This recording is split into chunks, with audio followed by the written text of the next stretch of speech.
નમસ્તે બાળકો, આજે આપણે ધોરણ 7 સામાજિક વિજ્ઞાન પાઠ બીજો દિલ્હી સલ્તનત ના વિશે વાત કરવાના છીએ.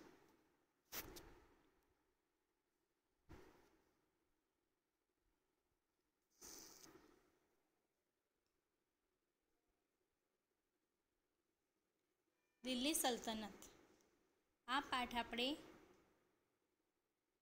ધોરણ 7માં ભણીએ છીએ. એમાં આપણે વાત કરવાની છે કે દિલ્હી સલ્તનત દિલ્હીના શાસનકાળની શરૂઆત ક્યારથી થઈ અને કયા વંશોથી થઈ. તો એમાં આપણે વાત કરવાના છીએ ગુલામ વંશ. ઈસવીસન 1206થી ઈસવીસન 1290 સુધી ગુલામ વંશના સ્થાપકો અને શાસનકર્તાઓએ શાસન કર્યું.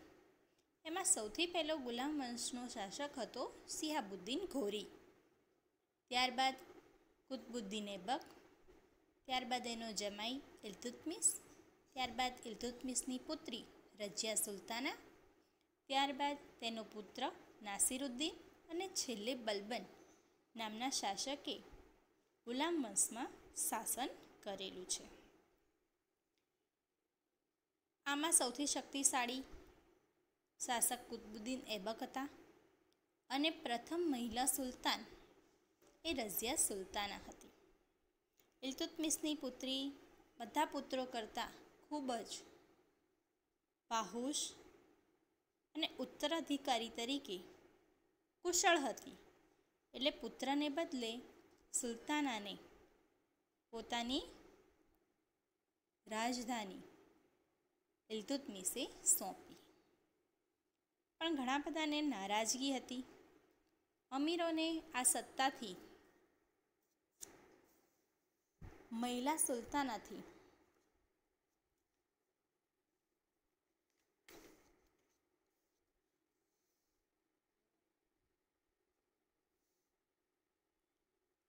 જે એક મહિલા શાસન કરતા હતી એની માન્યતા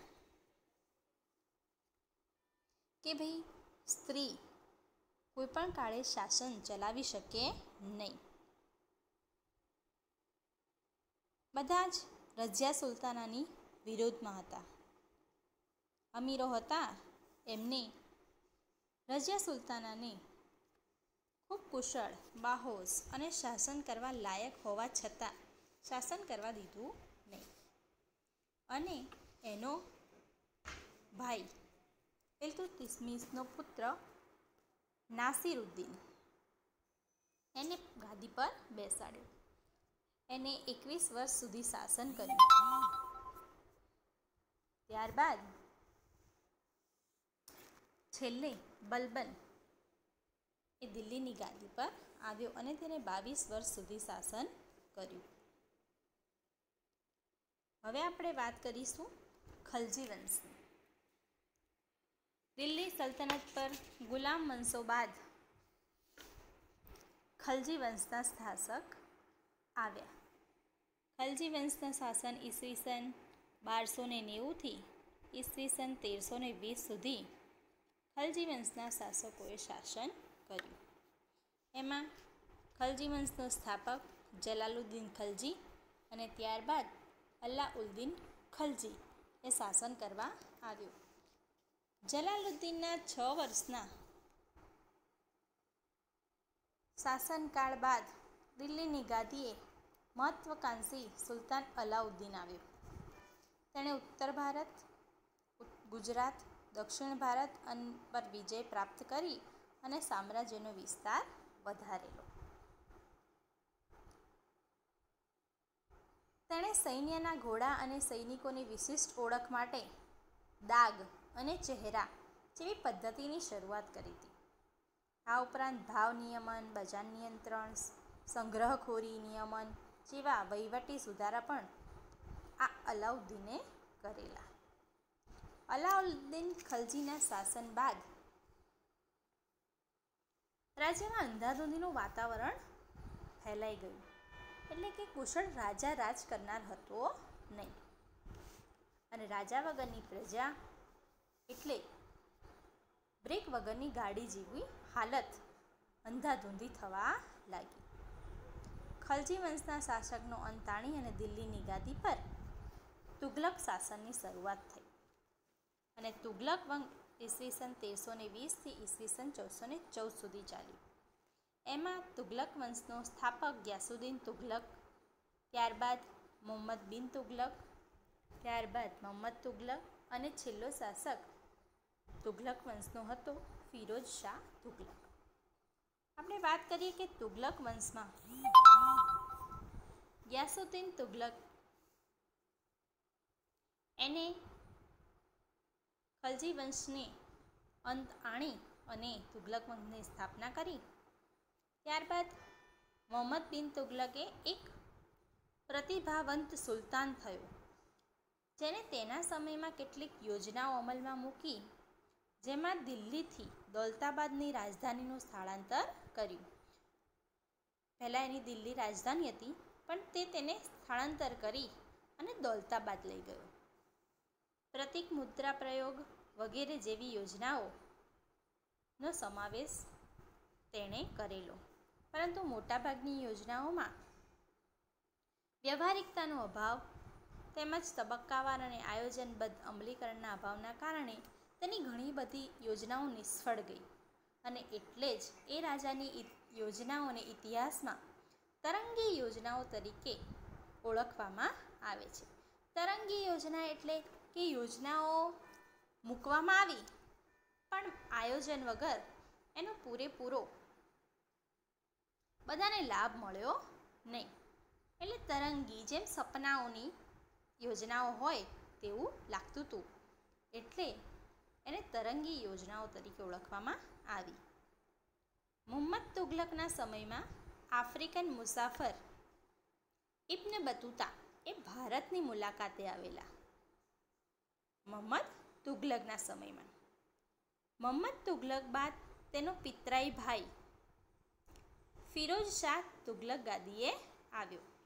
ગ્યાસુદ્દીન તુગલક, ત્યારબાદ મુહમ્મદ બિન તુગલક, ત્યારબાદ મુહમ્મદ તુગલક અને છેલ્લે ફિરોઝ શાહ તુગલક. ફિરોઝ શાહ તુગલક ગાદી પર આવ્યો. તેના અવસાન બાદ તૈમુર લંગે દિલ્હી પર આક્રમણ કર્યું. ઈસવીસન 1398-99માં આ આક્રમણ તૈમુરે કર્યું, જેથી સત્તાના પાયો હચમચી ગયો અને તુગલક સત્તાનો અંત આવ્યો. ત્યારબાદ સૈયદ વંશ ઈસવીસન 1414 ઈસવીસન 1451માં ખિજ્ર ખાન એને સૈયદ વંશની સ્થાપના કરી. સૈયદ વંશ બાદ બહલોલ લોદી એ લોદી વંશની સ્થાપના કરી. બહલોલ લોદી સલ્તનતનો પ્રથમ અફઘાન શાસન હતો. લોદી વંશનો અંતિમ બાદશાહ ઇબ્રાહિમ લોદી હતો. લોદી વંશ 1451થી ઈસવીસન 1526 સુધી આ લોદી વંશનું સામ્રાજ્ય રહ્યું. બહલોલ લોદીએ લોદી વંશની સ્થાપના કરી અને તેનો છેલ્લો શાસક હતો ઇબ્રાહિમ લોદી. આમ દિલ્હી સલ્તનતનો અંત લોદી વંશથી આવ્યો. ઇબ્રાહિમ લોદી અને બાબર એ બંને વચ્ચે પાનીપતનું પ્રથમ યુદ્ધ થયું. ઈસવીસન 1526માં બાબરે સલ્તનત યુગનો અંત આણ્યો અને મુઘલ શાસનની શરૂઆત કરી. પાર્ટ 3માં આપણે મુઘલ શાસન વિશે જાણીશું. અત્યારે તો આપણે વાત કરી રહ્યા છીએ દિલ્હી સલ્તનતની. તો એમાં મુખ્ય વંશો થઈ ગયા ગુલામ વંશ, ખલજી વંશ, તુઘલક વંશ, સૈયદ વંશ, લોદી વંશ. આ વંશો દ્વારા રાજ્ય વ્યવસ્થા કઈ રીતે સંભાળવામાં આવી? તો રાજ્ય વ્યવસ્થા 3 પ્રકારની હતી, જેમાં કેન્દ્રીય શાસન, પ્રાંતીય શાસન અને સ્થાનિક શાસન. આમ 3 પ્રકારના શાસનો હતા. એમાં વાત કરીએ આપણે કેન્દ્રીય શાસનની,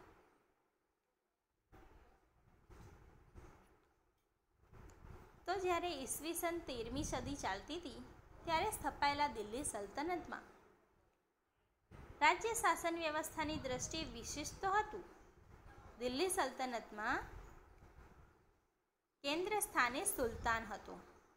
તમને સ્વાધ્યાયમાં ખાલી જગ્યા પૂછવામાં આવેલી છે ભાઈ કે દિલ્હી સલ્તનત શાસનના કેન્દ્રમાં કોણ હોતું હતું?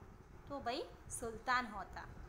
સુલતાનની સત્તા સર્વોપરી ગણાતી, જે સર્વોચ્ચ સેનાપતિ, કારોબારીનો સર્વોચ્ચ વડો અને સર્વોપરી ન્યાયાધીશ પણ હતો. સુલતાનને મદદ કરવા મંત્રીમંડળની રચના કરવામાં આવતી. મંત્રીમંડળમાં મંત્રીઓ અને અધિકારીઓની નિમણૂક સુલતાન પોતે જ કરતા. શાસન વ્યવસ્થા કેન્દ્રીય, પ્રાંતીય અને સ્થાનિક એમ 3 વિભાગોમાં વહેંચાયેલી હતી. કેન્દ્રીય શાસન, પ્રાંતીય શાસન અને સ્થાનિક શાસન. તો કેન્દ્રીય શાસન એટલે શું આપણે વાત કરીએ તો સુલતાન પછી મંત્રીમંડળ મુખ્ય હતું. કેન્દ્રીય શાસનમાં સુલતાન પછી મંત્રીમંડળ મુખ્ય હતું. સુલતાનના પ્રધાન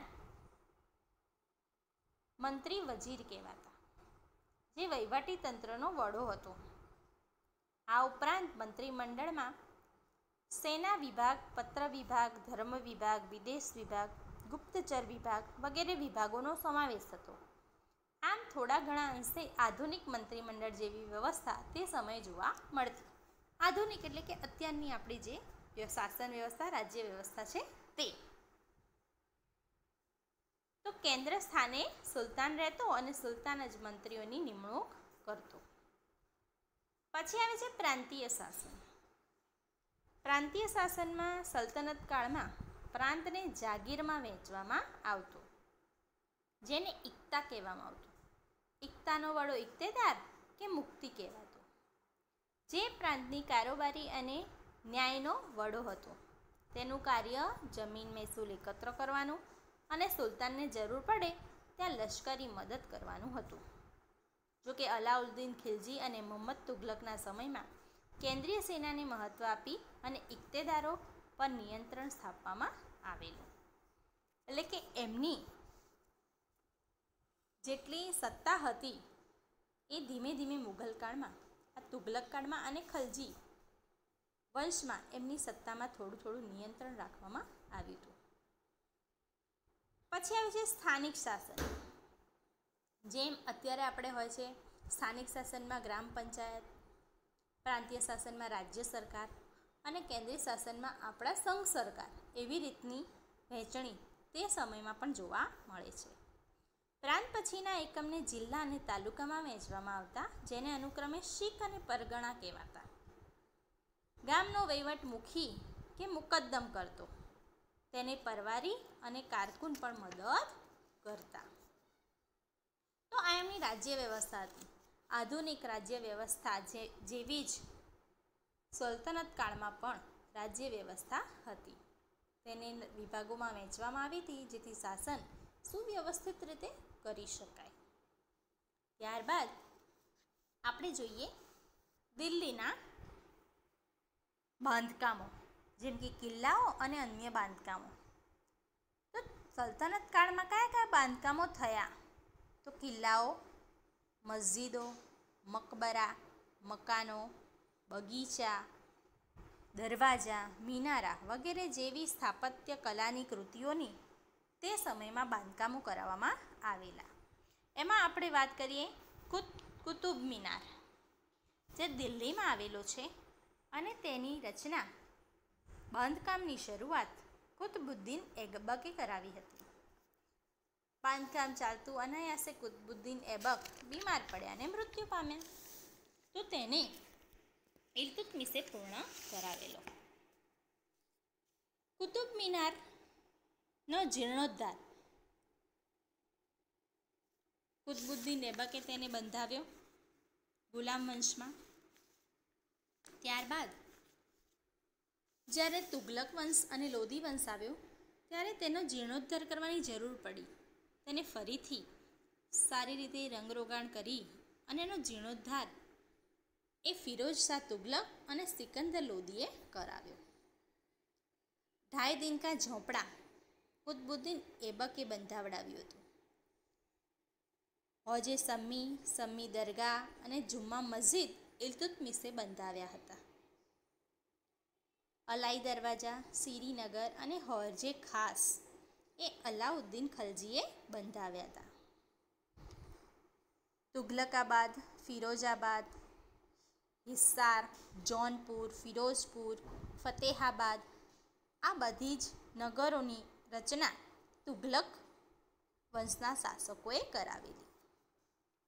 ત્યારબાદ મકબરા,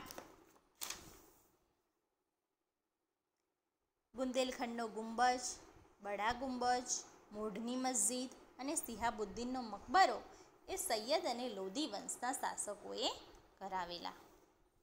આ સમયગાળા દરમિયાન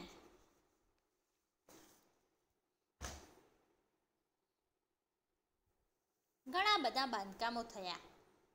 દિલ્હીમાં અનેક કિલ્લાઓ, મસ્જિદો, તળાવો, મહેલો, સ્નાનાગારો, મકબરાઓ, પુલો, સરાઈઓ, બગીચાઓ વગેરેનું નિર્માણ થયું. અને સલ્તનત કાળના આ બધા બાંધકામો જોઈ અને આજે પણ આપણે અહેસાસ કરીએ છીએ કે તે વખતની ટેકનોલોજી એ આજની ટેકનોલોજીથી કાંઈ કમ હોતી નહીં. તો બાળકો, આપણે આ પાઠમાં વાત કરી દિલ્હી સલ્તનતના ગુલામ વંશ, ખલજી વંશ, તુઘલક વંશ, સૈયદ વંશ, તેમની રાજ્ય વ્યવસ્થા અને તેમના બાંધકામોની.